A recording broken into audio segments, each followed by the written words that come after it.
Este contenido es un extracto de uno de nuestros directos en la plataforma de Twitch. Si quieres más vídeos y horas de contenido exclusivo, no olvides pasarte y seguirnos por nuestro canal. Mundo Skrull.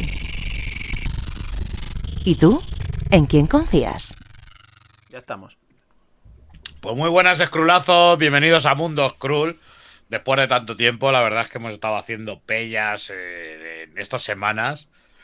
Con excusas de, venga, sí, festivales, excusas de la pop-up, excusas de todo tipo. Uno que tiene excusas de que hasta trabaja con lámparas, como Aladino. Pero volvemos y esta vez pues vamos a estructurarnos un poquillo mejor, ya que se nos ha pasado el vendaval de eventos, el vendaval de locura. Pues vamos a intentar volver a nuestro ritmo habitual, que ya os echábamos a todos mucho de menos. Y como siempre, pues señor George Michael no podía faltar. Muy buenas noches, ¿cómo estamos? ¿Qué tal? Uy, qué serio, George. Nada, bien. Aquí volviendo un poco a la rutina, aunque igual luego se ve interrumpido por fiesta de Navidades y toda la historia. Si es que estamos en fechas muy raras, ¿eh? O sea, Sí. se nos vienen cosas de igual de mucho curro, de mucho tal, las fiestas, familia y un montón de cosas que bueno. Pero bueno, poco a poco vamos a ir intentando también volver al ritmo habitual para hacer cositas. ¿No? Y el que no podía faltar el señor Germán Ampié también, que hostia. Nah, ya he pasado el bache gordo. Mr. Lámpara. Ya vuelvo a tener vida social. Ya podemos bueno, abusar vida de ti. a secas. Sí, Y sí. traerte a especiales y esas cosas. Sí, ese tipo de cosas volverán. Aunque me voy de vacaciones también dentro No, de semanas. Sí. de vacaciones. Pero ¿Otra lo vez? que hay, otra vez, pues sí, Pero claro. que te fuiste hace 4 días, tío. Bueno, pues me voy otra vez. Pago trabajo, ¿no? Para irme de vacaciones. Está contando billetes Vale. ahora, Germán. Tú. Sí. Joder, a ver si va a ser el rico de Mundo Skrull ahora, ¿no? El que Sí, está juntando. Una cosa de rico. Y al que tenemos hoy un placer por primera vez, tío, a Sergio Carrera, el señor Sergio Carrera, que hoy le tenemos, que hoy le comentaba un poco fuera fuera del directo y le decía, tío, el otro crowdfunding, si no te trajimos no fue porque no nos gustara, no fue porque no nos maravillara, porque creo que nos vistes bien de cómo hablamos de él aquí en el programa, sino que soy un zote, tío, con Mundo Skrull, con las redes, con todo. Y yo te voy a pedir un favor a todos. Si tenéis que hablar algo de Mundo Skrull, escribir a George. No me escribáis a mí, por favor. Muy buenas, Sergio, tío. Encantado de tenerte aquí. Hola, un saludo para todos, muchas gracias por brindarme este espacio. Y Daniel, no tenés nada que explicar, al contrario, yo siempre me tomo estos momentos como un acto de generosidad de parte de ustedes que me dan este espacio, del público de ustedes, para que tengan que soportarme a mí egocéntricamente hablando de mí. Así que, al contrario, más que agradecido. Pues qué mejor que presentarse que uno mismo, ¿no? Que contarnos pues la carrera, porque sabes que aquí en Mundo Skrull esta es tu casa. Hoy puedes hablarnos de lo que quieras y también sabes que somos personas muy curiosas. Muchas gracias. Y vamos a saber qué se esconde detrás del artista, ¿no? ¿Qué se esconde detrás del señor Sergio Carrera? Que yo creo que Germán, por ejemplo, Bueno, Ahí se ha quedado ahí. sí, perdón, hay un poco de...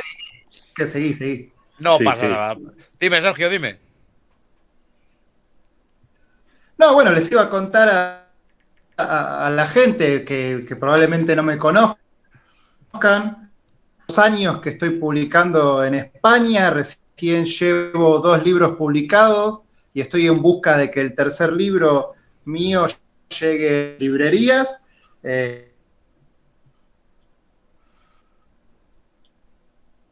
Uy, lo hemos perdido ahora sí. Sí. Sergio, No se te escucha. no se te escucha, se te ha cortado el audio.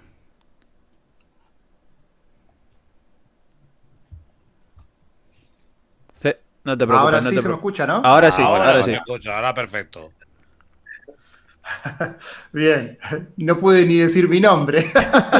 Bueno, decía que mi nombre es Sergio Carrera, soy autor de cómics o artista de cómics, porque autor integral es en los últimos 10 años, pero yo ya llevo como 16, 17 años como dibujante de cómics y siempre tuve la ambición de ser artista integral. Siempre mientras que yo trabajaba para editoriales de Estados Unidos que conocen todos, pero bueno, las menciono, trabajé para DC Comics una temporada, trabajé para IDW Publishing, para Boom Studios, para Image Comics, y alguna me debo estar olvidando. He trabajado en editoriales de Francia, en editoriales de Canadá, en editoriales de Perú, y también me doy el gusto de cuando puedo publicar en mi país, de Argentina, se habrá dado cuenta la gente que soy argentino, me imagino.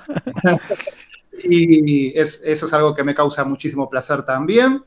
Pero bueno, les decía, yo siempre era contratado como dibujante y tenía que contar las historias de otros escritores con personajes que no eran míos, y eso había sido, trabajar para DC Comics había sido un sueño desde que yo era niño, que yo desde muy chico ya sabía que quería ser historietista. Apenas me enseñaron a leer y a escribir, inmediatamente me lancé a hacer historieta como un juego. De niño, o sea, no me conformaba con hacer dibujos sueltos, sino que yo tengo el recuerdo fresquísimo de empezar a hacer arte secuencial, de inventarme un personaje en una página y empezar a contar cómo le iban sucediendo cosas en unas 2 o 3 páginas, alguna escena, ¿no? Entonces yo ya de chico ya sabía que iba a ser historietista, y mi sueño siempre fue trabajar en DC Comics, que fue una experiencia placentera, pero muy rápidamente se convirtió en un trabajo, ¿no? Sí, te desencantaste, ¿no? Es un trabajo de oficina donde te encargan algo y vos cumplís y tenés que trabajar 23 horas por día y aún así no llegás a las fechas que ellos... Bueno, al menos me pasa a mí, en realidad. Claramente hay un montón de ilustradores mucho más profesionales que yo que lo hacen muy bien y cumplen con las fechas, si no, no leeríamos cómics. Pero no yo sentía que no llegaba a cumplir con las fechas de entrega y encima, para llegar más o menos, la calidad de mi trabajo se mejoraba muchísimo, entonces no podía disfrutar porque sentía que estaba haciendo un mal trabajo. La presión, ¿no? Bueno, todo lo que era presión, el estrés. Totalmente, y un poco más la presión venía de mí mismo, ¿no? De que cumplir un sueño es un arma de doble filo. Toda mi vida esperando entrar. Recuerdo perfectamente el día que me llegó el mail de un editor de DC ofreciéndome el trabajo, que no les miento, esto es literal, me levanté de la computadora a los gritos. Yo estaba en una casa muy, muy grande y estaba solo en ese momento, no había nadie. Me levanté a los gritos y corrí por toda la casa como un argentino gritando un gol, ¿no? Grité por toda la casa. A quién abrazar, no tenía a quién contarle, entonces para sacarlo de mi cuerpo tuve que hacerlo de esa manera. Me sentí muy feliz, pero inmediatamente, bueno, sentí los miedos de tener que dibujar a Bruce Wayne, porque no me tocó, en una de las historias que hice, no me tocó dibujar a Batman, pero a Bruce Wayne sí. El protagonista de la historia que dibujé yo era Bruce Wayne, nunca se ponía el traje, ¿no? Bueno, y... Nada, yo siempre sabía que a mí lo que me hacía feliz era aquello mismo que hacía desde niño, que era jugar. Uno cuenta historias primero para contárselas a uno mismo y luego quiere conectar con el público contándoles las historias a los demás. Entonces eso es jugar, es como tener amigos imaginarios y hacerlos realidad, ¿no? Entonces para mí era muy importante, más allá del trabajo de tener que dibujar historias de otros, lo que siempre quise hacer yo fue ser autor integral, tener mis propias ideas y poder desarrollarlas y divertirme en todo el proceso. Y ni siquiera me interesa que las ideas sean demasiado originales, sino que sean mías.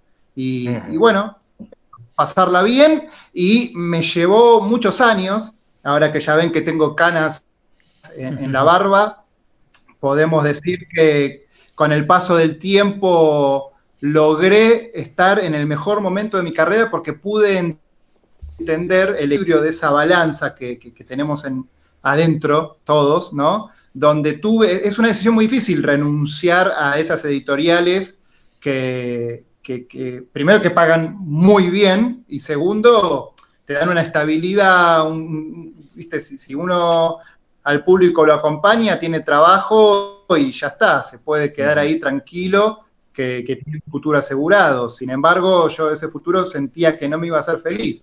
Y decidir hacerme autor independiente, Es decir, ahora yo no espero a que me contrate una editorial, sino que yo desarrollo mis trabajos y luego busco dónde publicarla, ¿no? Y funciona muy bien, económicamente se gana muchísimo menos, y eso por momentos también se sufre, pero es que soy feliz todos los días. Siempre lo digo, esto ya se está convirtiendo en cada charla que puedan escuchar que En doy un mantra, algún ¿no? lado.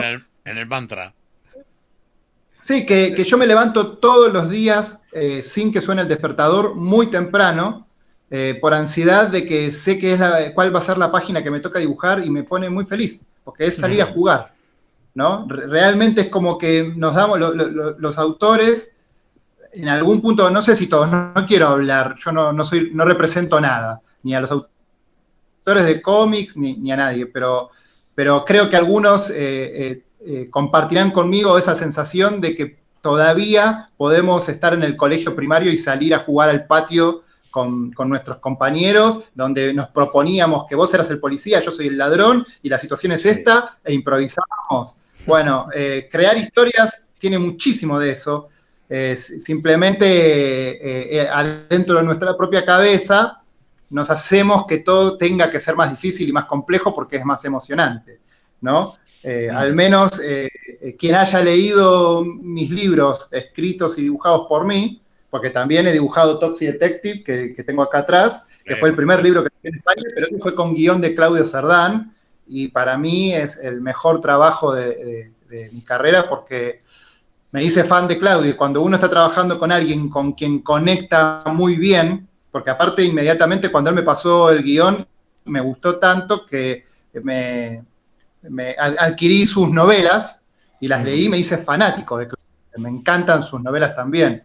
Entonces, cuando uno tiene muy buena química creativa con el compañero, sigue sintiendo que el trabajo es de uno. Claudio me dio ese lugar para, desde el minuto 1 me aclaró que Toxic Detective era un trabajo de los dos, no era de él y que yo iba a ser su dibujante. Y bueno, fue un placer, siento que es una de mis obras de autor, en este caso compartida por Claudio, que si a alguno no le interesa leer literatura o tiene la curiosidad al menos de en algún momento leer literatura, algo que no sea un cómic, yo creo que Claudio Cerdán es el autor ideal para saltar del cómic a la literatura porque es maravilloso. Pero bueno, y aquí al menos cuando se publicó aquí en España el Toxic Detective, yo recuerdo que funcionó bastante bien. O sea, llamó mucho la atención. Sí. Llamó mucho la atención. Yo recuerdo además que me tocó trabajando en la librería con George y fue una cosa que nos llamó mucho la atención, ¿no? La estética ya de por sí era un cómic muy bien editado, un cómic que tuvimos la suerte de tenerlo, pues eso, muy bien editado, que llamaba mucho la atención desde la portada y que cuando la abrías descargaba mucha calidad, ¿no? Descargaba ese estilo que a nosotros nos gustaba y justamente él y yo, me acuerdo con George, compartíamos el hecho de decir, oye, pues mira qué pinta tiene. Habían dos factores, te digo, Sergio, viéndolo incluso ya desde el punto del librero y tal. Dos factores. Uno, el formato, y dos, el que sea en blanco y negro. Porque el formato no era el formato comic book americano, sino tendía más a parecerse incluso a un formato de cómic europeo. Y claro, el cómic europeo también lo tenemos, o nos llega al menos aquí, prácticamente todo con color. Y al verlo en blanco y negro y tal, hacíamos esa cosa, ¿no? De, oye, pues mira, cómo mola el trabajo de tintas directamente. Sí. Eso era el punto a favor. Bueno, pero para serles sincero, nosotros... el motivo, primero sabíamos que la historia, el tipo de género que es Toxic Detective, se lleva muy bien con el blanco y negro. Ahora, a nosotros nos hubiera encantado hacerlo a color, si no fuera porque no nos iba a dar el tiempo o el presupuesto. Porque si nosotros, para llegar bien con la fecha que le prometimos a los compradores, contratábamos a un colorista, entonces el presupuesto iba a ser muchísimo más alto, no un poco más alto, muchísimo. Y si no, lo podría haber coloreado yo, pero entonces tendríamos que haberles dicho que el libro les llegaba como un año después, ¿no? Entonces, nosotros quisimos ser humildes al respecto, no esperábamos que iba a tener tan buen recibimiento del público, reconozco que sí, Claudio y yo teníamos mucha confianza en nuestro trabajo en cuanto a que estábamos muy felices con los resultados nosotros mismos, estamos muy orgullosos. Nosotros veíamos la portada que yo había hecho y no parábamos de darnos palmadas en nuestras espaldas, ¿no? Al respecto. Pero uno en realidad ya está acostumbrado, que uno siente que lo que está haciendo está buenísimo y puede estar muy conforme, y después la llegada del público siempre es difícil, porque la maquinaria funciona así, ¿no? Nosotros los autores independientes tenemos que competir contra todas estas editoriales enormes y con personajes consagradísimos, muy populares, que se llevan el 90% de la atención de todos los lectores de cómics, ¿no? Uno puede contar con que Toxic Detective o Alma o lo que nos convoca hoy, que es el cómic en el que estoy trabajando ahora, que se llama Devour, que ahora les contaré, ¿no? Sí. Básicamente pareciera que hay un público pequeño que sí le interesa salirse un poco del cómic de superhéroes, y si no, está el lector de cómics de superhéroes que si le sobra un poco de dinero ese mes, se anima a probar cosas diferentes, ¿no? Sí. Pero es más difícil encontrar el lector que se acerque directamente al cómic independiente, y menos escucharon nombrar en su vida, ¿no? Al público hay que ir seduciéndolo de a poco, siguiendo publicándolo, cada uno de los trabajos, y bueno, y así se va construyendo una base de lectores.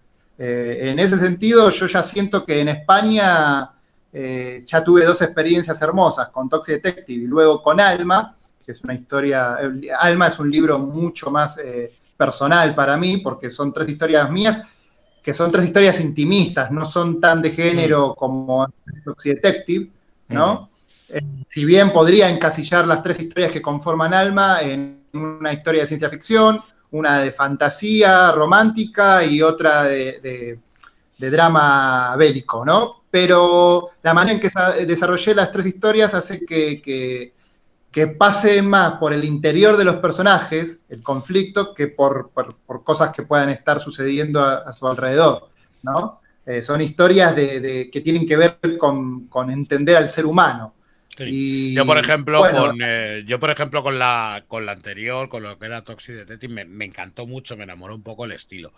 Pero quizá con Alma vi ese toque un poco de más la inquietud que había por contar cosas más, pues eso, más intimistas, cosas más personales, más reflexivas e incluso filosóficas.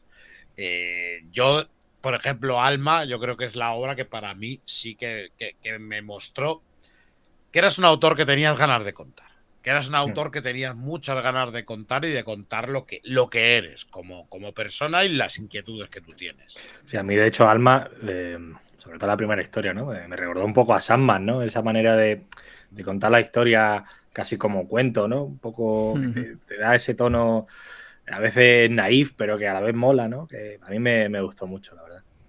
Un cómic que disfruté mucho. Yo traté con todos los personajes que aparecen en Alma, que son 3 historias diferentes, le cuento al público que pueda no conocer este libro, que todavía está en librerías, y yo hará 10 días que recibí por fin el mail de la distribuidora, y me sorprendió contándome que vendía muy bien, porque yo no esperaba que vendiera tanto Alma, porque tratándose de historias intimistas, por ahí, de nuevo, es más difícil alcanzar a un público, ¿no? Si bien ustedes en España tienen autores geniales que podemos decir que son un poco de esta tradición, de este tipo de historias que me gusta contar a mí, ¿no? Como Paco Roca, que también es conocido acá en la Argentina. Pero bueno, siempre asumo que son historias menos comerciales, o sea, siempre una historia de género, de acción o de terror, siempre tengo la idea yo de que tiene un público ya... si a alguien que le gusta el terror, cualquier producto de terror que salga le puede llegar a llamar la atención por el simple hecho de que ya uno ya es fanático de ese género, ¿no? En cambio, acá son, vuelvo a decirlo, historias intimistas donde cada uno de los personajes que aparece en Alma, para mí, son muy humanos. Es decir, yo cuando construyo a esos personajes llego a quererlos, siento que ya son mis amigos, los conozco muy bien, Entonces fácilmente se me da ese cliché de los escritores que dicen que los personajes llega un momento que se empiezan a escribir solos.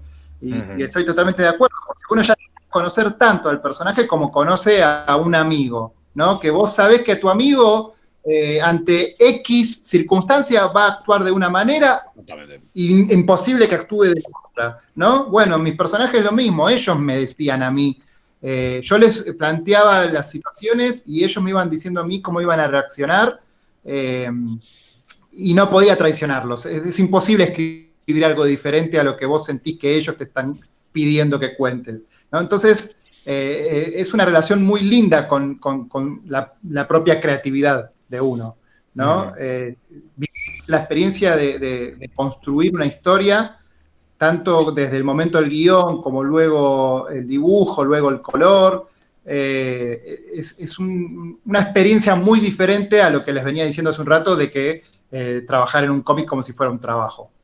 Sí. Entonces, no puedo ni comparar la experiencia y soy mucho más feliz resignando dinero y viviendo mi profesión de esta manera, pero es que no lo dudo más. Por eso digo que con los años viene cierta sabiduría que uno con la juventud lo que tiene es muchos miedos, ¿no? El miedo de pararme en este lugar y perderme lo otro, entonces no, pararme en este otro lugar pero me pierdo lo otro. Llega un momento que uno ya se anima y deja de tener miedo y afirma día a día sus decisiones y lo que pierde por haber tomado esas decisiones uno no lo lamenta, ¿no? Porque valora lo que gana. En este caso lo que gano es mucho. Así que ahora, si me permiten que me adelante a la pregunta que me van a hacer ustedes, les quiero contar un poco a la gente de Devour, que es el cómic en el que estoy trabajando ahora, que traté de hacer un equilibrio entre todo lo que venimos hablando. Es decir, a mí me interesan las historias súper intimistas, construir personajes que se sientan humanos, absolutamente reales, que sean personajes que yo te los presento a vos al lector, quiero decir, ¿no? Inmediatamente empiezas a sentir que ya los estás verdaderamente conociendo como personas reales. Y a partir de ahí, si logro eso, cualquier conflicto que les suceda a ellos, a vos te va a importar muchísimo si las cosas salen bien para ellos o no. ¿De acuerdo? Quise también lograr el equilibrio respecto a que Alma eran historias muy intimistas, esas historias de tratar de entender, como dije hace un ratito, lo que es el género humano, pero acá esa misma búsqueda, porque sigue siendo una historia que trata de eso, ese tipo de búsqueda, como dijiste hace un rato, Daniel, filosóficas, pero las metí en un contexto muchísimo más divertido, porque yo desde muy soy fanático del apocalipsis zombie, y yo siempre supe que alguna vez en mi carrera iba a ser un cómic de zombies, pero hasta no encontrar la historia ideal, no lo iba a hacer, porque hace muchísimos años, uno de mis primeros trabajos profesionales fueron para Image Comics, y Jim Valentino, uno de los fundadores de Image, era mi editor. Entonces yo tenía la buena fortuna de charlar con él seguido a través del mail. Todavía no existía la tecnología de las cámaras y poder hacer videollamadas, todo. Recién existía internet y teníamos la suerte de poder mandarnos mails. Y yo me acuerdo que yo en Image me alentaban mucho, estaban contentos con mi trabajo, entonces yo apenas habiendo hecho una miniserie con ellos ya me había sentido envalentonado para proponerle que me dejen escribir a mí también una historia que pueda dibujar yo mismo. Y lo primero que le propuse a él fue una historia de zombies, que recuerdo bien de qué trataba. Y él inmediatamente me dijo, mira, el género de zombies se usa mucho. Hay muchísimas obras en todas las plataformas posibles, en todos los medios posibles, en el cómic, la literatura, el cine, hay muchos zombies. Si me vas a proponer una historia de zombies que no sea tan genérica como lo que yo, ¿no? Sino que fíjate qué podés hacer diferente con ellos. Y me quedó grabado, me pareció muy interesante lo que me dijo, entonces me tardé como 15 años más en encontrar la idea para contar un cómic de zombies y que realmente les aseguro que es totalmente diferente, porque lo llevé para un lado que me cuesta encasillar. A mí en las entrevistas me piden que trate de encasillar la historia porque es más fácil de que el público entienda entonces qué les estoy ofreciendo si la encasillo en un género. Y se me hace imposible, porque este cómic tiene mucho de terror, mucho de ese drama filosófico de la búsqueda del ser humano, del cuestionarse la propia existencia, y ahora les voy a explicar por qué, ¿no? Pero encima también se me hizo acertado contar con muchos elementos eróticos en esta obra, ¿no? Porque de hecho el título Devour, que significa devorar, le busco el doble sentido, que cuando lo lean lo van a ver, de que puede estar hablando de los zombies o puede estar hablando de las protagonistas y la manera en que terminan relacionándose. ¿Ok? Porque la historia... es una historia, o sea, el tomo es una historia completa, ¿no? No es como el caso de Alma de que son historias cortas, ¿no? Exacto. Es una novela gráfica que va a tener 72 páginas de cómic y 8 páginas más, libros de 80 páginas a color. Esta vez sí lo quise colorear. Sentía que el color le iba a aportar muchísimo clima a las distintas escenas, porque como digo, conviven muchos géneros muy diferentes en esta obra, y entonces el color me iba a ayudar a que el lector pueda transicionar más fácilmente de un humor al otro, ¿no? Porque gran desafío que tuvo Devour para mí, cuando la idea que se me ocurrió ya me gustó a mí, listo, esa es la parte más difícil. Después hay que desarrollarla la historia, y yo tenía un gran desafío que no tuve en ninguna de mis obras anteriores, que es cómo hacer convivir tantos géneros tan diferentes y que sea coherente la historia, ¿no? Y yo creo que lo logré muy bien, por eso estoy muy orgulloso, porque el contexto se presta a todo esto tan complejo de los que le estoy hablando, porque los seres humanos somos así de complejos. Entonces, la historia trata de dos mujeres en un apocalipsis zombie que no se conocen entre ellas y de repente, fortuitamente, terminan las dos atrapadas en una casa. Esa casa es muy segura, encuentran la salvación dentro de esa casa, pero están rodeadas de toda una horda zombie, por lo cual quedan aisladas ellas dos ahí adentro sin poder salir. Entonces, desde el momento en que los zombies dejan de ser el peligro inmediato, esa calma, esa tranquilidad, da paso a un enorme aburrimiento y una enorme tristeza por el saberse que ya no tienen futuro. Que ahí adentro hasta logran pasarla bien, empiezan a conocerse. Al principio, como el thriller psicológico que también intenté desarrollar en esta historia, son dos personajes que no logran confiar del todo entre sí porque son muy opuestas, ¿no? Sí. Entre ellas. Pero luego voy mostrando cómo se van conociendo, cómo logran, mediante la mutua colaboración, empezar a, no sé si hacer terapias, porque no sé si les da el tiempo para tanto, pero sí a empezar a sentirse cómodos y a sentir que necesitan apoyarse en la otra para subsistir. Camaradería, ¿no? Y entonces, claro. Y bueno, yo creo que esto hasta incluso tiene... Lo he descrito un par de veces de esta manera. Algunos de ustedes habrán visto en algún momento lo que es el Gran Hermano, el reality show, donde a veces adentro las personas están obligadas a convivir, y a veces hasta hemos visto que tienen relaciones sexuales no porque se gusten demasiado, sino porque no hay alguien más y porque lo necesitan, ¿no? Y el roce bueno, cariño, ¿no? Acá yo quise... sí, acá yo lo que quería era hablar de cómo somos nosotros los seres humanos, que encima nosotros hace muy poco acabamos de pasar por la experiencia de tener que estar encerrados demasiado tiempo y todos sentimos la necesidad de muchas cosas, la insatisfacción de no poder comprar. Y no teníamos zombies en la calle. Claro. Pero es algo que luego hemos notado todos que psicológicamente nos ha hecho un clic a todos. Sí. O sea, yo incluyéndome, yo personalmente he encontrado un clic, he encontrado unas secuelas de lo que hemos vivido, personalmente.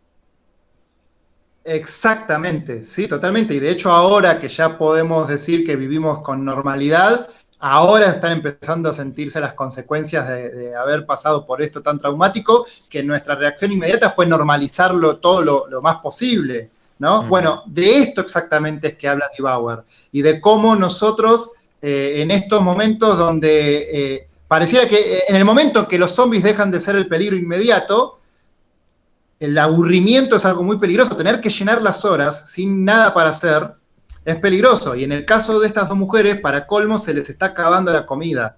Y entonces tienen que plantearse que en algún momento de la casa van a tener que salir. Y para colmo, como dijiste recién, todo el tiempo a lo largo del cómic vemos a los zombies por los ventanales. Entonces, la promesa de que hay una muerte asegurada, de que la muerte las está rodeando, es visualmente literal en el caso de ellas, ¿no? Sí. Y entonces, bueno, uno cuando está en una circunstancia así, y ahí es donde yo me pongo a explorar la naturaleza humana, según mi perspectiva, según mi opinión, lo que quiero es visitar lo más primal de estos personajes. Nosotros somos seres sexuales, nosotros somos seres que nacemos con miedo a la muerte, nosotros somos seres que somos seres sociales y necesitamos de un otro para poder sentirnos plenos, ¿no? Entonces, eso es lo que desarrollo de estos dos personajes en esta circunstancia tan particular, con el aspecto divertido de que vamos a tener escenas de violencia y mucho gore y imágenes cool de zombies desagradables y la sensualidad sexy de dos mujeres que intento que esas escenas se sientan muy reales, insisto. Me tomo el trabajo de construir mucho a estos personajes para que cuando de repente empiezan a sentir miedo, o empiezan a sentir placer, o empiezan a sentir alegría, vos te sientas como se sientan ellas. Ese es el gran desafío de esta historia. Y bueno, por eso estoy tan contento de... suena difícil, por momentos lo es, pero imagínense que es muy divertido todo esto. Sergio, ¿te parece que veamos ¿te parece que veamos el tráiler? Ya que tenemos aquí abierto la página web. Vamos a ponerlo. Para todos mis queridos, Bauer está en este momento en la campaña de crowdfunding en Berkami. ¿Ok? O sea que ya mismo pueden hacer... Aquí, sí, compártelo directamente por el chat. Para todos mis queridos lectores de España, después de tanto apoyo que recibí con Toxi Detective y Alma, que todavía sigue en librerías, ahora les puedo contar que The Bauer, mi cómic más reciente y el más ambicioso de mi carrera, por fin va a estar disponible para que ustedes lo puedan conseguir. Así es, largo una nueva campaña de Berkami y los necesito a todos ustedes otra vez. Pero es que esta historia se trata de dos mujeres totalmente desconocidas entre sí que quedan atrapadas, encerradas dentro de una casa donde están seguras, pero rodeadas de toda una horda zombie. Por lo cual, sin tener escapatoria y con esa sensación de muerte inminente con las que ellas dos tendrán que convivir, entre ellas será forjando una relación amorosa que será lo único a lo que aferrarse para sobrevivir. Así que acá les dejo el link en el que hubo la vuelta de estos muertos vivientes y tanto en cine como en literatura como realmente en cómic estuvo muy presente.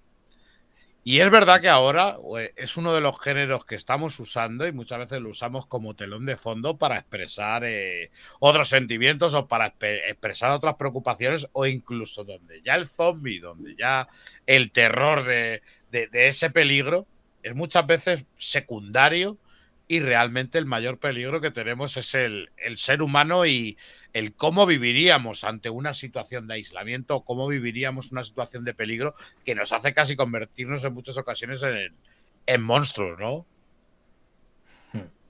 Exactamente. Me encanta eso que dijiste porque estoy totalmente de acuerdo y al menos es lo que a mí me parece que de productos de zombies hay de buena calidad, muy buena calidad, y la mayoría para mí son muy malos. Para mí las obras de muy buena calidad es porque tienen todos los elementos que acabas de mencionar vos y son los elementos que me interesan a mí que estén en esta historia. Por eso yo que sé el final, porque ya lo tengo escrito, estoy muy feliz. Obviamente quédense tranquilos que no voy a hacer ningún spoiler, pero les aseguro que el final a mí se me hace poético. Estoy muy orgulloso de lo contundente del final, ¿no? Porque estamos hablando de quiénes somos nosotros. Acá en este caso estoy usando a estas dos chicas como personajes, pero para hablar de nosotros. Incluso de ustedes, que no los conozco. Estoy hablando de todos, así de atrevido soy. El ser humano, ¿no? Del superviviente, del ser humano. Lo normal en cualquier sociedad es que cuando hablamos de monstruos siempre estamos hablando de terceros. Nadie se quiere hacer cargo que esos que nosotros señalamos como monstruos, en realidad es simplemente un espejo.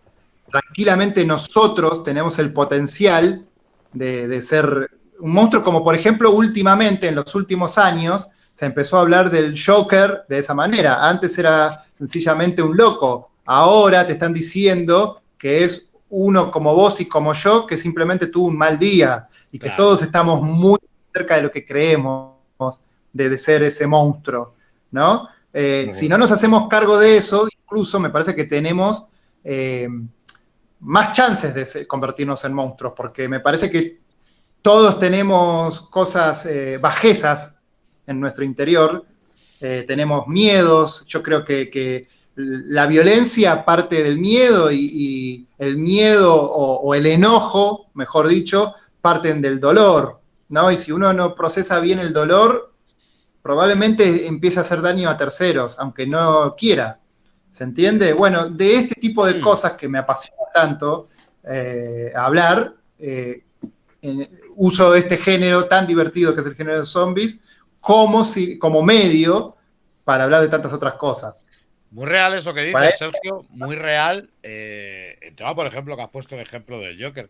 Ahora, nosotros como lectores de cómics o bien como espectadores de películas o espectadores de series, es verdad que parece que muchas veces buscamos esa redención, ¿no? Buscamos darle una explicación a lo que es el villano, a lo que es el mal, y muchas veces nos damos cuenta que el mal es el mal, ¿no? Hay quien, el mal es el mal, pero parece que tenemos que tener una excusa, ¿no? Una infancia difícil, tenemos que ponerle un motivo por el cual esa persona es así, darle un motivo de entendimiento a la villanía del personaje. Y no nos damos cuenta que muchas veces es la separación de la línea, de la delgada línea roja, ¿no? La de estar en un extremo o estar en otro, que parece que cualquiera puede llegar a convertirse en lo peor. Sí. A mí me parece que es muchísimo más complejo que eso, ¿eh? Si querés, hasta me permito disentir con vos un poco en lo que dijiste. Sí, Me parece perfecto. que es más todavía, porque yo creo que el mal y el bien no existen. Es la manera que nosotros decodificamos, digamos, la realidad, el universo, llámenlo como quieran, decodificamos en esos términos bien simplistas como para saber dónde queremos pararnos. De hecho, desde que el ser humano existe, que se dice que esto está bien y esto está mal. Entonces todas las ovejas blancas nos paramos del lado de listo, yo estoy parado del lado del bien, ¿no? Y hasta encima de esos valores después pasan las décadas, los siglos y cambian. Lo que antes estaba bien, ahora pasó a estar mal. Claro. Entonces cruzamos todos de vereda y nos paramos, ahora está bien esto, entonces yo me paro entre los buenos, ¿no? Y necesitamos eso para sentirnos cómodos con nosotros mismos, pero la verdad es que somos todas personas que no somos ni buenas ni malas, y es más, si querés, voy a utilizar este vocabulario y podemos decir que la mayoría de las personas queremos ser buenas, pero es muy fácil tomar malas decisiones, para todos. Podés hasta tener un compañero de trabajo que te cae mal, ¿no? Y entonces, porque te cae mal, ya te sentís justificado para portarte mal vos con él. ¿Se entiende? Es demasiado fácil ser malo, ¿no? Pero nadie lo es en sí. No es por Si no lo hacen aposta, ¿no? ¿Se entiende? Claro, y en algunos casos incluso sí. Claro. Sí.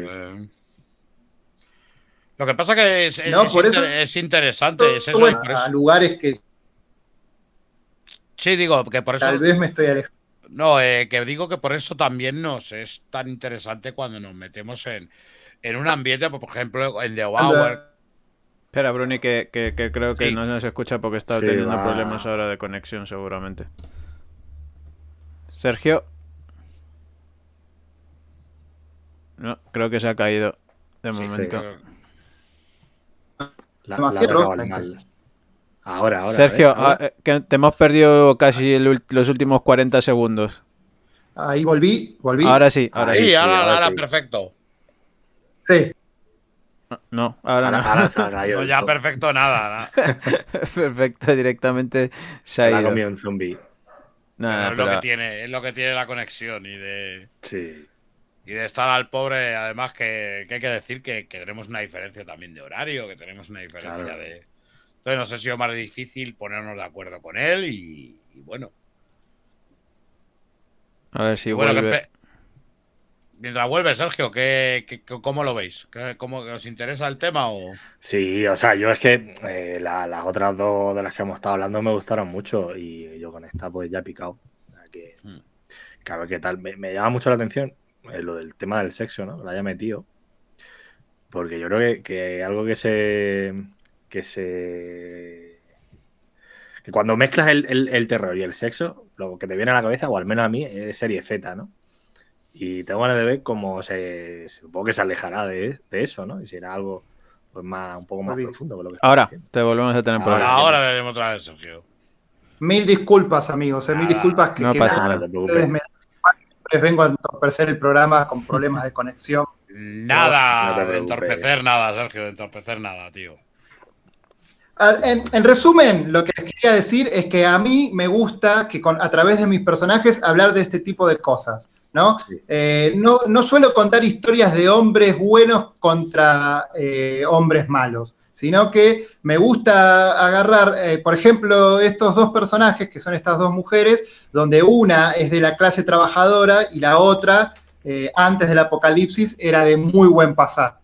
¿no? De tener un trabajo, haber nacido en una familia con mucho dinero, y entonces la naturaleza de ellas pareciera que, mejor dicho, no la naturaleza, sino las circunstancias que las formaron a ellas, luego de ver dos personas que no se hubieran cruzado de otra manera, en esta circunstancia, obligadas a convivir, ven las cosas de manera muy diferente y la manera de enfrentarse a sus propios miedos es muy diferente. Entonces, ninguna de las dos acá son malas y sin embargo hay mucha desconfianza y mucho egoísmo y las dos tienen la posibilidad de hacerle mal a la otra. ¿Se entiende? Y eso me parece que es interesante. Que no trato de dejar ninguna moraleja, simplemente ofrezco este libro como espejo para la gente para que se quede pensando qué haría cada uno de ustedes en ese lugar. Y es fácil imaginarnos a nosotros mismos como buenas personas, pero a la vez, cuando se trata de vida o muerte, cuando se trata del último bocado de alimento, hay que ver, ¿no? Es más compleja ponerse en los zapatos de alguien, ¿no? Y bueno, por eso me parece una muy buena historia para contar y estoy encantado de cómo me estoy divirtiendo un montón dibujándola y bueno, ojalá que a la gente le interese. Sí. Sergio, yo quería comentar un poco también para que la gente que esté ahora mismo en directo y para los que luego lo vean a posteriori en YouTube, las distintas modalidades o opciones que tiene cuando entra al link de la campaña de Berkami, ¿no? Que tienes por aquí la opción del cómic en físico, más el cómic en digital y entiendo un original, si no me equivoco, ¿no? Es una de las primeras opciones. Hay una particularidad. Perdón que ya te interrumpí tan rápido, tranquilo, pero hay una particularidad que me gusta. Vos con esa recompensa lo que obtenés es el libro impreso y el cómic en digital no es el cómic tal cual en el libro, sino que es sin estar letreado y sin estar coloreado, para que vos puedas disfrutar de las páginas en blanco y negro sin ningún bocado tapando el dibujo, sino que puedas disfrutar del arte original, digamos, de la tinta y de mi trabajo, ¿no? Sí, y hay otro tipo de recompensas digitales también. Y sí, y una ilustración original que es una de las viñetas del cómic, del libro, que también te va a llegar firmado por mí. Eso en esa recompensa. Luego está la estándar, por así decirlo, ¿no? Que es el cómic en su edición física. El libro. ¿No? En el que incluyes también los agradecimientos a la persona que apoya esta opción también. Que eso es opcional, si vos lo comprás pero no tenés ganas de figurar en los agradecimientos, no lo ponemos, ¿no? Vale. Y luego está la de el cómic como tal y el PDF tintas. O sea, será lo que acabas de decir también, ¿verdad? Sí, es lo que dijimos recién, simplemente sin la ilustración original firmada por mí. Vale. Esto ya es un pack sumando el cómic anterior, ¿no? El de Alma. Para quien no lo pudo pillar en su momento, hacerse con él en su momento, pues también tiene la opción de de comprártelo directamente a ti por medio de esta Sí. campaña, más el cómic último que vas a publicar. Que me den ayuda. Sí. Otro caso igual, pero con el Toxic Detective. Sí. Y por supuesto, tenemos el combo. Bueno, ahí está lo de Julián Totino Tedesco, que esta recompensa a mí me encanta. Es curioso. Resulta que ustedes a Julián Totino Tedesco lo conocen porque es un portadista estrella de Marvel, de DC, de Dark Horse y de los mejores, vaya, sí. para alguna. Sí, y tiene grandes runs en colecciones, ¿no?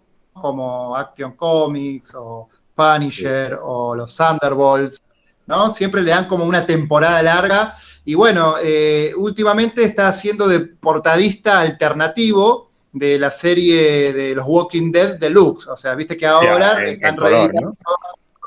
Exactamente. Y está, digamos, la portada A hecha por David Finch y la portada B hecha por Julián Totino Tedesco. Y Julián y yo somos muy amigos de la infancia. Desde antes de que siquiera fuéramos artistas, íbamos. Él iba al colegio secundario con amigos míos del colegio primario, amigos del barrio. Entonces nos hicimos amigos muy chicos y bueno, los dos cumplimos nuestro sueño de ser historietistas y él me apoya mucho. Entonces, bueno, nada, él tiene unos ejemplares que los firmó para quien los quiera. Los puede adquirir únicamente en mi recompensa, en mi campaña, ¿no? Sí. Y bueno, después tenemos la recompensa que también es otro pack, pero que incluye Alma, Toxic Detective y Devour, para quienes me están conociendo hoy y les caigo bien. Y tienen Maratón ganas Sergio Carrera ahí de golpe, ¿no? Sí, de repente ya compraron toda mi bibliografía. La opción en España. Sobredosis, ¿no? Sobredosis de Sergio, ya. Para que se antes de mí. Y bueno, hay una recompensa que a mí me parece divertidísima. Bueno, ahí están viendo que también se ofrecen originales, que después aparte pueden comprar el libro, pero voy publicando originales sueltos, que ya se vendieron algunos, ¿no? Que ya no son la viñeta pequeña que les voy a mandar con el libro que vimos antes, sino ya son ilustraciones grandes que hasta están para enmarcar, ¿no? Y ahí de escenas terroríficas de zombies hasta escenas sexys, eróticas de las dos chicas, ¿no? Y hay una recompensa que no estamos llegando, pero que me encanta, por eso la quiero mencionar, que es poder ser dibujado, el lector, el mecenas, el que aporte para eso, ser dibujado como un zombie en el cómic. Eso, ¿no? Está guapo. Que eso, yo hice una campaña de Kickstarter con esta misma obra, hará un mes y medio, ¿no? Y ya dibujé un par de mecenas, pero de Estados Unidos, que allá la voy a sacar en inglés. La campaña ya fue muy exitosa, entonces ya en mis redes sociales publiqué imágenes de los mecenas dibujados como zombies y quedó genial, porque la gente me manda sus fotos, poniendo, yo les pido que me pongan cara de zombies, mandame fotos diferentes de los ángulos, para luego yo veo todos ponen su cara toda deforme y cuando los dibujo yo los lleno de sangre, todo, y queda muy divertido. Y ahí lo que estamos viendo también es una portada de Renato Guedes, que también es amigo, el lujo que uno se puede dar, primero siendo amigo y luego dando el enorme talento de esta gente, es que Renato me hizo una ilustración que en Estados Unidos, como el libro va a salir con las dos portadas, un libro va a salir con la portada mía, la roja que están viendo ahí a la izquierda, y la otra portada también de Renato, porque hubo gente que en vez de comprarme una copia me compraban dos por ese motivo, ¿no? Sí. Pero en el caso de España, para no abusar tanto de ustedes, lo que decidí yo es que salga con la portada roja y de dinero recaudado en esta campaña, hago el print de la ilustración de Renato para que le llegue también con el libro a todos. Sí. A mí me flipa el detalle de la mano del zombie. Así que como ven hay un montón de opciones como para tentarse por el libro y más aún. De hecho ahí miren eso, ven eso que acaba de pasar. Sí, que menos mal que está, eso que está con el blur, que si no Twitch no. Blureado. Ah, sí, no sabía, no, entonces pasalo. No pasa nada. Bueno, está en el está Claro, ahora en se la puede. censura justa. Está ahora Sí, en la sí. censura justa. Sí, Perfecto. está borroso, no se ve. Se Es difumina que todo. estamos sensibles últimamente entre las redes. Las redes están muy sensibles. Sí. Y bueno, nada, eso es un set fotográfico porque yo tengo por hobby también la fotografía y por sobre todo la fotografía erótica, porque el erotismo es algo que me gusta mucho porque me parece que dentro de todos los géneros, el erotismo interpela mucho, en este caso al lector, digámosle, ¿no? Te invita a conocer algo de vos mismo que generalmente, lamentablemente, en las distintas sociedades uno trata de esconder, y en realidad no hay nada más natural que sentir deseo, ¿no? Que sentir pasión. Y a mí me da la sensación de que está buenísimo cuando el terror nos toca y nos aterra, ¿no? Valga la redundancia, nos asusta, me parece muy poderoso, pero me parece que la emoción que más nos gobierna, si nos alcanza a través de una obra de ficción, es el erotismo. Imagínate estar en el cine y ver una película erótica y estás entre amigos y de repente las escenas eróticas funcionan tan bien que se empiecen a sentir incómodos entre todos, ¿no? Es como una sensación muy poderosa que...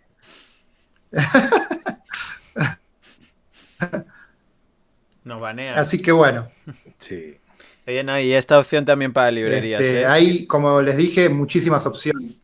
Sí, y esta sobre todo para los libreros, Por para supuesto. algún amigo también librero que podamos conocer, que sepa que también se puede hacer con al menos 10 ejemplares, que es lo mínimo, y nada, pues que también tendrá... Para que sea... Sí, sobre todo para que le lleguen y puedan realizar el pedido, incluso también hacer una preventa a sus clientes habituales de las tiendas y tal y cual. Pues mira, así se hacen una idea también de cuántos ejemplares pueden pedir y tal. Eso mola y que lo hagan Y en ese últimamente en caso, muchas campañas, ¿eh? En ese caso, el logo de la librería iría en el libro, inclusive. Ya lo hemos hecho también, y me parece ideal para tratar de que esto tan lindo que es el mundillo de la historieta, del cómic, podamos ir todos juntos de la mano, ¿no? Porque cuando, digamos que si uno empieza a tirar para su lado únicamente, lo que hace es cortar el hilo, ¿no? Y seguramente inmediatamente el más poderoso que puede darse el lujo de tirar y tensar la cuerda hacia su lado, siente que está ganando, pero si la soga se corta, perdemos todos, y ellos a la larga también, ¿no? Entonces, para mí, el autor de cómic necesita de ustedes, los divulgadores, entonces yo tengo que estar a la altura de eso. También el autor de cómics necesita de las librerías, ¿no? Y necesita de las editoriales, y las editoriales necesitan de las librerías, y las librerías necesitan de los divulgadores, y entre todos, si todos tiramos para el mismo lado, podemos llegar a generar lectores nuevos, ¿no? Sí. Porque si no, la historieta, ahora que está virando, se está mudando a nuevas plataformas, a nuevas maneras de leer el cómic, que se están popularizando. El cómic digital hoy en día tiene mucho más sentido por el largo alcance y un montón de cosas, cuestiones empresariales, económicas, con las cuales no les quiero aburrir, pero sin embargo nosotros seguimos amando el libro en papel y somos coleccionistas y no queremos, y no va a desaparecer eso. Pero bueno, toda la industria del entretenimiento, con las plataformas, el cine está evolucionando, lo hemos vivido también de la pandemia para este lado, ¿no? Con la aparición de tantas plataformas, el cómic también. Entonces me parece que ser conscientes de la necesidad del otro, un poco vuelvo a lo que se dan cuenta que soy coherente con el discurso que manejo yo, en lo que pienso del mundo, respecto también las opiniones que doy en mi libro, ¿no? Por eso justamente los libros que escribo yo se trata de que yo intento, no lecciones morales, no moralejas, simplemente doy mi opinión para que, sin dar respuesta, yo planteo una opinión más, a lo sumo una pregunta, pero no pretendo tener la respuesta, ¿no? Y lo lindo es que después el lector se acerque a mí a darme su opinión al respecto, ¿no? Porque todos vamos a tener una opinión diferente sobre cómo En ese sentido. Pero eso es lo estaba lindo del hablando arte. bueno, lo que estaba hablando del digital, ¿no? Que hay un montón de opciones, pero no hay ninguna que sea solo el cómic en digital. Lo has hecho, en plan, supongo que ya me has contestado, ¿no? Con el discurso este que has dado, pero te planteas que en un futuro trabajar un cómic únicamente en digital o nada, o tu papel siempre. Mirá, siendo autor independiente, yo no me cierro a nada, sino que, como les dije al principio, yo voy desarrollando la obra y trato de alcanzar a todo el público posible de las distintas partes del mundo, de todas las maneras posibles. Imagínense que primero Devour saqué la campaña en Kickstarter, que también le cuento por si alguien de los que están viendo este vivo no lo saben. Kickstarter es otra plataforma, igual que Berkami, las dos son plataformas de crowdfunding, pero la verdad es que no se cruzan mucho los públicos, son como dos burbujas totalmente diferentes, ¿no? Entonces, en Kickstarter, la mayoría de los usuarios, si bien en España pueden consumir Kickstarter totalmente, pero en mi experiencia, siento que en Kickstarter hay muchísimo más público anglosajón, ¿no? Tengo mucho público de Estados Unidos, Canadá, Inglaterra, incluso de Australia, alguien de México también. Entonces yo allá vengo sacando varias campañas y estoy construyendo esa base de lectores mía, que empezaron con un libro, luego con otro y me siguen acompañando, ¿no? Sí. Y Berkami, donde la mayoría del público, diría casi exclusivamente español, y los intereses del público lector español es muy diferente al del público consumidor de Kickstarter, ¿no? Y eso en algún punto a mí me beneficia, porque primero hago una campaña en una plataforma y luego, sin competir conmigo mismo, sino usando esto a mi favor, también saco la misma campaña en Berkami, ¿no? Porque al público español no le interesa mucho el cómic digital, son más respetuosos, en mi opinión, ¿no? Eso te iba a preguntar, Sergio. Eso te iba a preguntar. Yo me he dado cuenta que, por ejemplo, en la industria argentina, la industria del cómic argentino, sí que está aprovechando en las nuevas plataformas, le está aprovechando un poquillo los nuevos medios, que son el tema del digital, sobre todo quizá porque para un autor novel muchas veces le es más fácil porque le hace el salto Mundo ese de impresión, de todo lo que es el tema editorial. Es muchísimo como más efectivo y más rápido. Me he dado cuenta que en Argentina, es verdad, es así, es mucho más aceptado que, por ejemplo, aquí en España. Sí, sin embargo, las plataformas argentinas que están surgiendo ahora, hay una que se me viene a la mente, Webcomic Mutante, se llama, que yo colaboré hace poco con una ilustración para ellos, y esta semana estuve hablando con otra plataforma para directamente publicar una obra mía ahí, y realmente son muy nuevas. Webcomic Mutante tiene 7 meses de antigüedad, y la plataforma, que no me sale el nombre porque la conocí ayer y estuve hablando ayer con ellos, y lamentablemente porque se merecen que los mencione, pero no me acuerdo cómo se llama, pero porque es muchísimo más nueva, debe tener a lo mejor 2 meses nada más. Sí. Es decir, yo creo que en Argentina se está aprovechando las oportunidades que te brindan, eso que dijiste muy bien vos.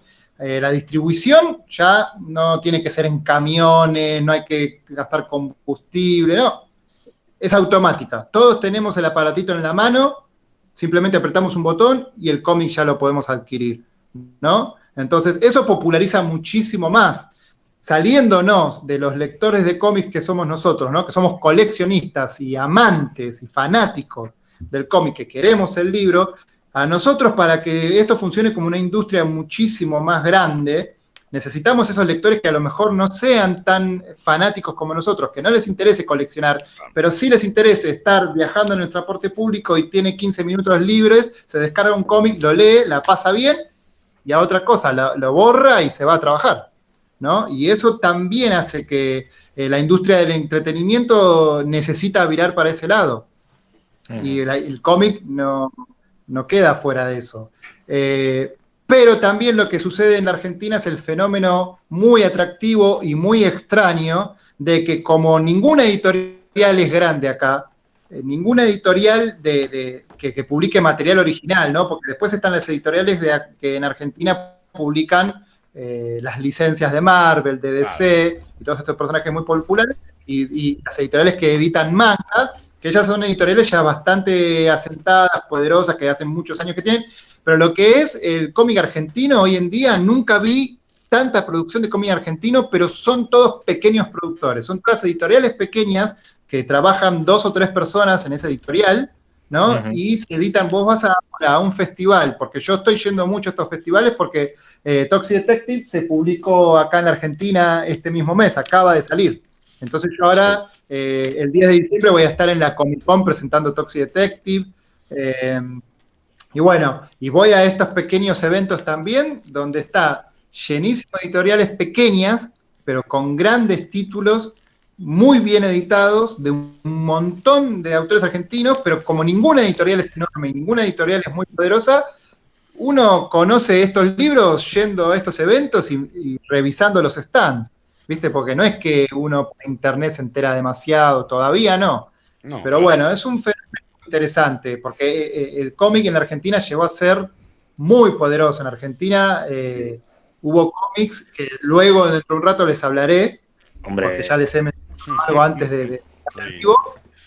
Estamos hablando de que la industria de la historieta argentina, dentro de Argentina, algunos títulos vendían 400.000 copias a la semana, ¿no? Sí. Eso te estoy hablando antes de que yo naciera, ¿no? Después, hoy en día, eso dejó de ser una industria tan poderosa y, sin embargo, la historieta argentina está más viva que nunca. Simplemente es gracias a los pequeños productores. Ya no son 4 o 5 editoriales gigantes que publican todo, sino que son como 900 editoriales pequeñas que publican cada uno unos títulos, y entonces vos vas a una convención acá en la Argentina y está plagado de títulos de autores argentinos muy bonitos, muy, muy lindos, muy buena calidad. Así que es complejo. Podemos decir que dejó de ser una industria poderosa la historieta en Argentina y, sin embargo, los niveles de calidad son cada vez más atractivos. Un ejemplo yo todo tiene sus pros. Un ejemplo que pongo yo, un autor argentino que a Bruno y a mí nos gusta mucho, que es Salvador Sanz, que también ha publicado... Sí. Con un par de cosas. Sí. Y además la hemos tenido también por aquí por el canal. Hace poco un oyente argentino que aprovechó que su hermano venía por aquí por Italia y nos trajo en la edición física el Mega, porque nosotros para la entrevista con Salvador tuvimos que leer el cómic en digital porque no teníamos otra opción de que llegase inmediatamente para poder hacer la charla. Pero luego con el paso del tiempo, pues eso, la anécdota, ¿no? Un oyente nuestro argentino que nos dijo, oye, os voy a hacer llegar por el programa y tal, y tenemos ahí nuestra copia. Bueno. Omnipress, si no me equivoco, era por la editorial que lo sacó. Sí, claro. Editan a Salva ya hace muchísimos años. Me dio la sorpresa enterarme que me nombran a Salvador Sanz allá, lectores españoles. Qué lindo, porque me dan la oportunidad de poder... El talento, cualquiera que haya tenido un libro de Salvador, simplemente no necesita mis palabras, atestigua inmediatamente el enorme talento que tiene Salvador, pero me están dando la posibilidad de poder decir públicamente la persona maravillosa que es Salvador, que es un tipazo al que quiero muchísimo. Así que nada, me pone muy contento que yo sabía que unos libros de él se habían publicado en España, pero no sabía que por ahí lo habían llegado a conocer tanto, ¿no? En Brasil también, en Estados Unidos lo publican, así que se lo merece. Esa última obra que tiene ahí de Mega me parece increíble, o sea, cómo refleja los kaijus, las criaturas ahí, tiene una imaginación muy, muy, muy, muy, muy loca. A mí eso es lo que me encanta de Salvador. Aparte, si vieras originales, porque yo he visto los originales de esas páginas, y no te crees, uno pensaría que hay mucho retoque digital, y sí, hay algo de retoque digital en esas páginas, pero la verdad es que uno pensaría que la mayoría de la página está resuelta en digital por lo complejo que es, y no, está hecho todo a mano, casi todo a mano, ¿no? Es maravilloso. Es increíble el arte de Salvador. Mira, por aquí ya nos comenta alguno en el chat que 2 de los oyentes que tenemos este año, bueno, de los seguidores del programa, que ya han participado en la campaña, Charlie90 y que se ha apuntado también, y Trollardo Comics, que ha pillado justo el pack de Alma con el con el de Alma, y oye, pues mira, qué bueno. Y más que se animarán. Sí, bueno, pues muchas gracias a los chicuelos ahí que se van sumando también a la campaña. Mundo Skrull. ¿Y tú? ¿En quién confías?